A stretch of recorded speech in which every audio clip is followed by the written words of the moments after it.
The popular compact SUV segment has two new players, the Nissan X-Trail to my left and the Jeep Cherokee to my right. But how will these two fare against more established competitors? To find out, we've put together one of the most comprehensive comparison tests to date, a 9-car shootout.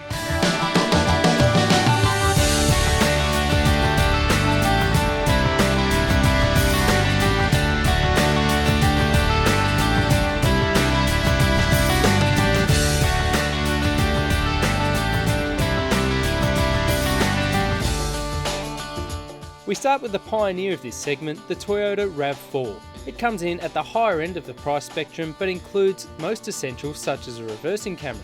The RAV4 has generous amounts of legroom in the rear and a wide, spacious luggage area beneath the rear tailgate. These factors help offset its slabby dashboard design and lack of rear air vents.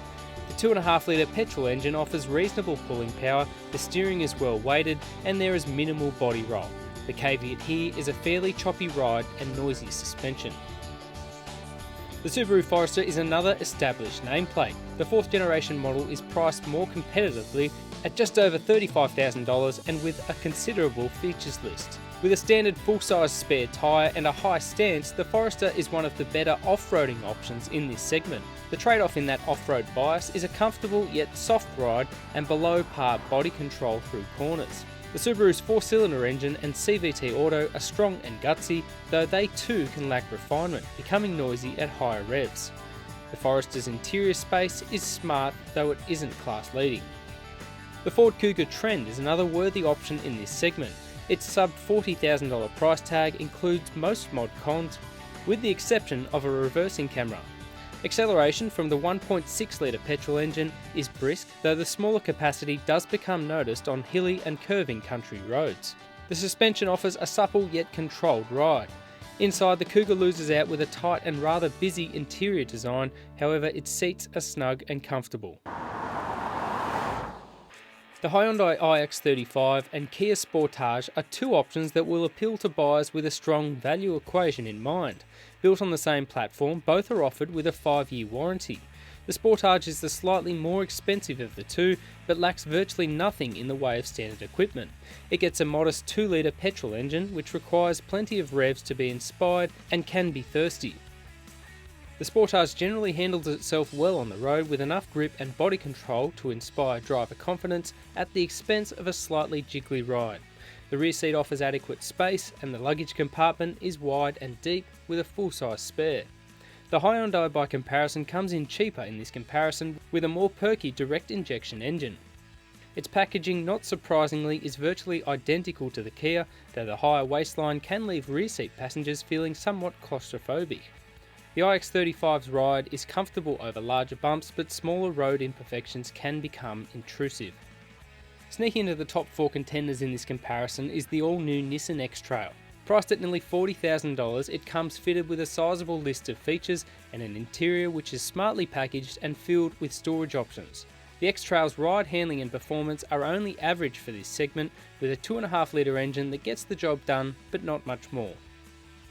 If there's one area that the X-Trail has really undergone a revolution, it has to be in the interior. If you have a look around, this is a really sleek environment to be in and a big step forward over the predecessor, just in the use of different materials, the way it's styled. It's not as boxy as the old X-Trail used to be.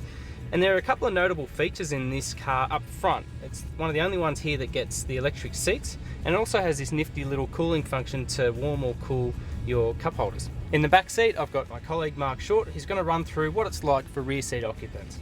Yeah, in the back, it's yet another very flat and solid back seat, and I sit so high in this. I feel like I'm in a high chair. It's actually too high. I'm looking over your head, Sam, straight into the sun visor.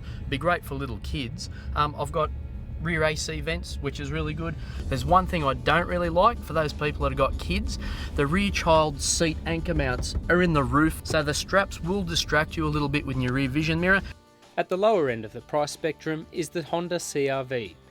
At a pinch over $36,000, it offers one of the more comprehensive equipment lists and strong practical pretensions. Its 140 kilowatt petrol engine offers punchy acceleration and a good amount of usable torque. The suspension is a little jiggly through small bumps, but all in all, the CR-V offers good body control. Now, if there's one thing that Honda's good at, it's their interior ergonomics. Now, the CR-V is by no means the flashiest layout in this group, but it's very functional. You've got nice thick carpet, plenty of room, and everything is where you want it to be, from the dash mounted gear lever to the foot operated park brake. I also like the clear instrumentation on the dash. What do you think, Mark? Yeah, I like the seat materials, the carpet. It's really nice. The back seat, it's pretty spacious.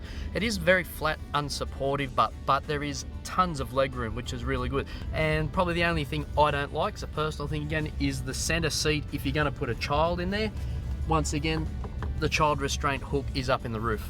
And the rear center seat belt, well, it pulls down out of the roof as well. The Jeep Cherokee offers a slightly different take on the SUV formula, not only with its polarising looks, but with its bigger V6 petrol engine. The Cherokee comes in at $39,000 with an enviable list of features. With 200 kilowatts of power, it is noticeably more perkier than its rivals, with the immediate detraction being poor fuel consumption. The Cherokee is poised and controlled through the bends with well-weighted steering and a ride that is comfortable but erring towards firm.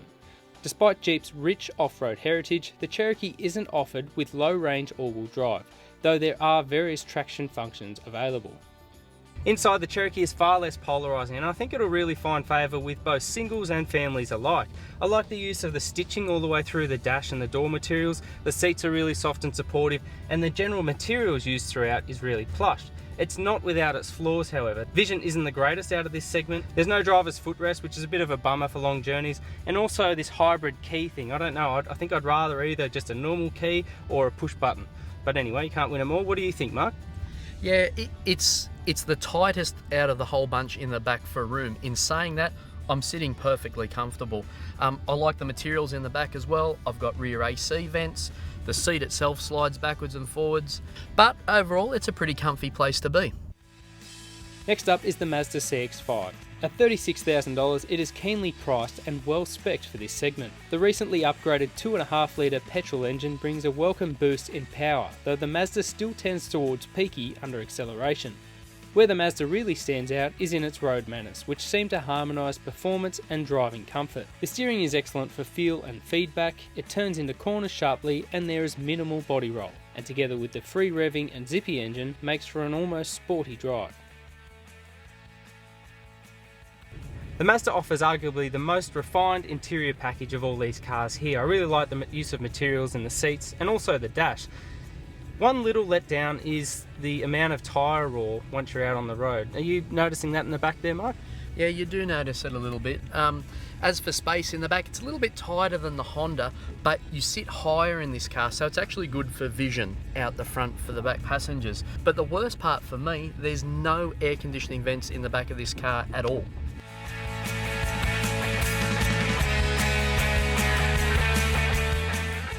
Well, we've said it many times before, but this has to be one of the most competitive segments in the new car market. Realistically, you could make an argument for any one of these cars to be in your driveway. But there can only be one winner, and that car is the Mazda CX-5. The new Nissan X-Trail and Jeep Cherokee are both welcome additions to this booming segment, squeezing into our top 4 alongside the proven Honda CR-V. But in a package that offers sporty driving pretensions, an extensive list of standard features, and good all-round packaging, the Mazda CX-5 is our pick in this group of medium-sized SUVs.